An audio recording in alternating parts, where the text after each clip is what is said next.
नमस्कार, आप देख रहे हैं UP India live TV news. देश प्रदेश के ताजा तरीन समाचारों के लिए देखते रहें निष्पक्ष, निडर, बेबाक आवाज के साथ UP India live TV news. अब समाचार विस्तार से। श्रावस्ती जिले में आंगनबाड़ी कार्यकर्तियों और सहायिकाओं ने जिला मुख्यालय भिंगा पहुंचकर जबरदस्त प्रदर्शन किया और अपने विभिन्न मांगों को लेकर प्रदेश के मुख्यमंत्री योगी आदित्यनाथ को संबोधित ज्ञापन उप जिला मजिस्ट्रेट को सौंपा। 8 सूत्रीय ज्ञापन में आंगनबाड़ी कर्मचारी और सहायिका एसोसिएशन की जिला अध्यक्ष माया जायसवाल, जिला महामंत्री गीता वर्मा, चंद्रावती की अगुवाई में जिला मुख्यालय भिंगा जूनियर हाई स्कूल प्रांगण में आंगनबाड़ी कार्यकर्तियों और सहायिकाओं ने एकत्र होकर अपनी विभिन्न मांगों को लेकर जबरदस्त धरना प्रदर्शन किया। मुख्य रूप से इस अवसर पर अध्यक्ष माया जायसवाल, कुसुम लता किरण वर्मा, सत्या शालिनी, शकुंतला कांति मिश्रा, राजकुमारी प्रेमवती, कुसुम पूनम, राजकुमारी सुमन त्रिपाठी सहित श्रावस्ती जनपद की सभी बाल विकास परियोजना कार्यालयों से जुड़ी हुई आंगनबाड़ी कार्यकर्तियों और सहायिकाओं की जबरदस्त मौजूदगी रही। श्रावस्ती संवाददाता सुनील कुमार तिवारी की रिपोर्ट। जनपद बलरामपुर के कोतवाली गैसरी क्षेत्र के अंतर्गत ग्राम जमुनिया कला में दुकान कर रहे एक 15 वर्षीय युवक को पान मसाला गुटखा न मिल पाने के कारण गोली मार दिए जाने की सनसनीखेज घटना प्रकाश में आई है।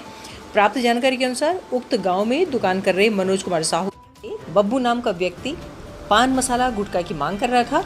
जब दुकान से पान मसाला गुटखा नहीं मिला तो उसने दुकानदार को गोली मार दी और गोली दुकानदार युवक के शरीर में लग गई। तमचे की मार से खून से लथपथ दुकानदार को ग्रामीण मदद से सामुदायिक स्वास्थ्य केंद्र गैसरी ले जाया गया। सामुदायिक स्वास्थ्य केंद्र गैसरी के अधीक्षक डॉक्टर वीरेंद्र आर्य ने बताया कि घायल युवक की स्थिति काफी गंभीर होने के कारण उसे जिला चिकित्सालय बलरामपुर रेफर कर दिया गया है। वहीं घटनास्थल पर थाना कोतवाली गैसरी की पुलिस पहुंचकर मामले की सघन जांच पड़ताल करने में जुट गई है।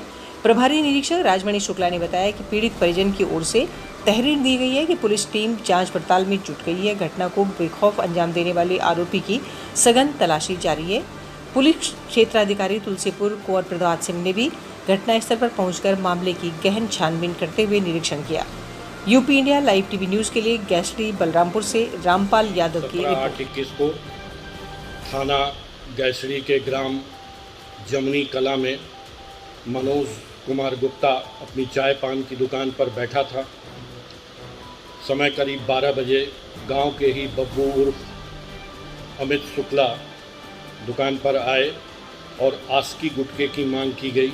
गुटखा न होने के कारण मनोज कुमार गुप्ता द्वारा मना किया गया, जिससे क्रोधित होकर बब्बू उर्फ अमित शुक्ला द्वारा फायर कर दिया गया। गोली मनोज शुक्ला के पेट के निचले हिस्से में लगी, जिसे प्राथमिक उपचार के बाद सदर अस्पताल रवाना किया गया। मनोज गुप्ता खतरे से बाहर है। इस संबंध में थाना गैसरी पर अभियोग पंजीकृत कर लिया गया है और अभियुक्त की गिरफ्तारी हेतु टीमें रवाना की गई हैं। विश्व आयुर्वेद परिषद बलरामपुर अवध प्रांत के द्वारा चरक जयंती धूमधाम से मनाई गई।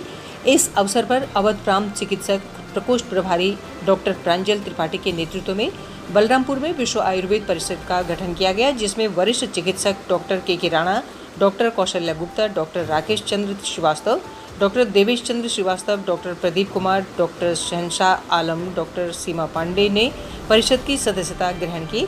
इस मौके पर कार्यक्रम के मुख्य अतिथि क्षेत्रीय आयुर्वेदिक यूनानी अधिकारी बलरामपुर डॉक्टर विजय नाथ सिंह ने विश्व आयुर्वेद परिषद आजीवन सदस्यता ग्रहण कर चुके doctor Pradeep Dubey, doctor Shweta Chandel, doctor Abhishek Sinha, doctor Santosh Kumar, doctor Ishdev Arya को सम्मानित किया।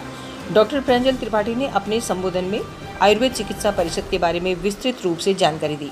उन्होंने कहा कि आयुर्वेद की उपेक्षा अपने देश में जारी है। रोगग्रस्त मानवता का सफल इलाज आयुर्वेद के द्वारा जड़ से समाप्त किया जा सकता है। उन्होंने आयुर्वेदिक चिकित्सा पद्धति को अपनाने और आयुर्वेदिक चिकित्सा परिषद की सार्थकता पर विशेष चर्चा की। डॉक्टर देवेश चंद्र श्रीवास्तव ने कहा कि आयुर्वेद चिकित्सा पद्धति के माध्यम से शरीर को स्वस्थ रखा जा सकता है। मुख्य अतिथि डॉक्टर दिग्विजय नाथ ने दीप प्रज्वलित करके चरक जयंती का शुभारंभ किया। डॉक्टर सीमा पांडे ने चरण वंदना प्रस्तुत की और आयुर्वेद चिकित्सा पद्धति को स्वास्थ्य रक्षा की दृष्टि से सभी से अपनाने की अपील की। कार्यक्रम में चरक फार्मा के राकेश पांडे, शहजाद, अतुल, सुधांशु आदि गणमान्य नागरिक और चिकित्सक मौजूद रहे। ब्यूरो चीफ बलरामपुर की रिपोर्ट के साथ समाचार कक्ष से प्रधान संपादक सीवीमणि त्रिपाठी, सह संपादक माधुरी भट्ट।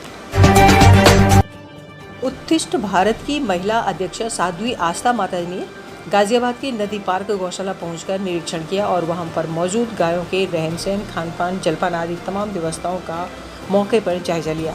उन्होंने बीमार पशुओं को उठाने के लिए पशु चिकित्सा अधिकारी गाजियाबाद के सामने प्रस्ताव रखा और संबंधित अधिकारी से साध्वी आस्था जी ने गौशाला में मशीन की उपलब्धता सुनिश्चित कराने में महत्वपूर्ण भूमिका अदा की और बीमार पशुओं को उठाने वाली मशीन का उन्होंने उद्घाटन भी किया।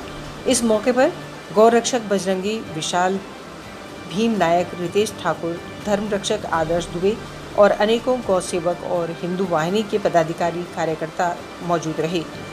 गाजियाबाद से UP India live TV news bureau की रिपोर्ट। श्रावस्ती जनपद के सामुदायिक स्वास्थ्य केंद्र इकोना परिसर में भीषण जल भराव के कारण रोगियों को चिकित्सालय आने जाने में काफ़ी परेशानी उठानी पड़ रही है। सामुदायिक स्वास्थ्य केंद्र इकोना परिसर काफ़ी जल भराव के कारण सामुदायिक स्वास्थ्य केंद्र की नालियों का गंदा पानी भी परिसर में भरा हुआ है, जिससे ज़बरदस्त गंदगी का आलम भी देखा जा रहा है।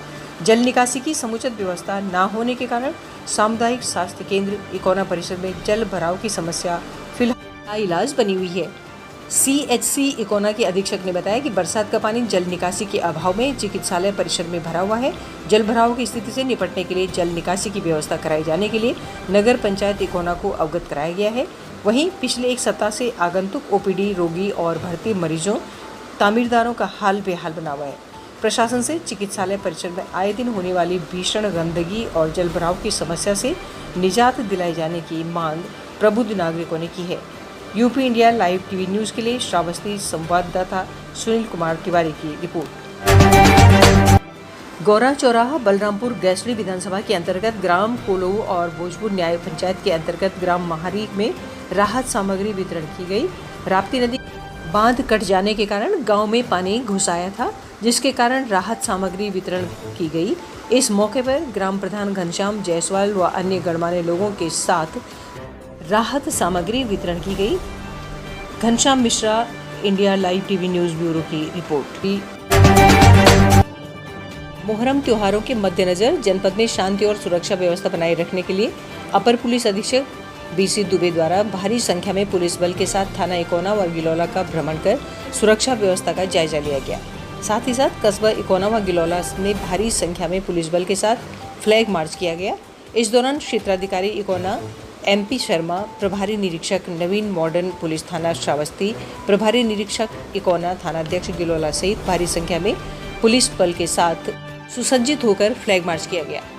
कोविड-19 से सुरक्षा और बचाव को ध्यान में रखते हुए गाइडलाइन का पालन करते हुए आगामी त्योहार को शांतिपूर्ण तरीके से मनाने की अपील की गई। Deputy chief editor Mohammad Hanif Khan के साथ श्रावस्ती संवाददाता सुनील तिवारी की रिपोर्ट। जनपद बस्ती के महासो रोड से आगे गायघाट तक जाने वाली सड़क दुर्दिन झेल रही है, जबकि इसी मार्ग से सैकड़ों गांव का संपर्क जुड़ा हुआ है, जिस पर हजारों ग्रामवासी इस जर्जर सड़क पर चलने को मजबूर हैं। ज्ञात हो कि बस्ती जिले के महतो रोड से आगे हलवा पार से दक्षिण जो सीधे गायघाट तक लगभग 15 किलोमीटर तक जाती है, जिस पर दोबा क्षेत्र के 200 से भी ज़्यादा गांव आते हैं, जिस पर हजारों लोग प्रतिदिन सफ़र करते हैं। किंतु हलवा पार से अकारित बाजार तक व बरगदा से गायघाट तक सड़क बहुत ही जर्जर स्थिति में है। इस संबंध में हम सबकी पार्टी के प्रदेश अध्यक्ष श्री रामजी पांडे ने कहा कि हर 5 वर्ष में नेता अवश्य एक बार इन सड़कों पर आते हैं और वोट लेने के बाद इन सड़कों पर फिर मुड़कर नहीं देखते। घनश्याम मिश्रा, समूह संपादक, UP India live TV news bureau की रिपोर्ट। देश प्रदेश के ताज़ा तरीन समाचारों के लिए देखते रहिए UP India live TV news.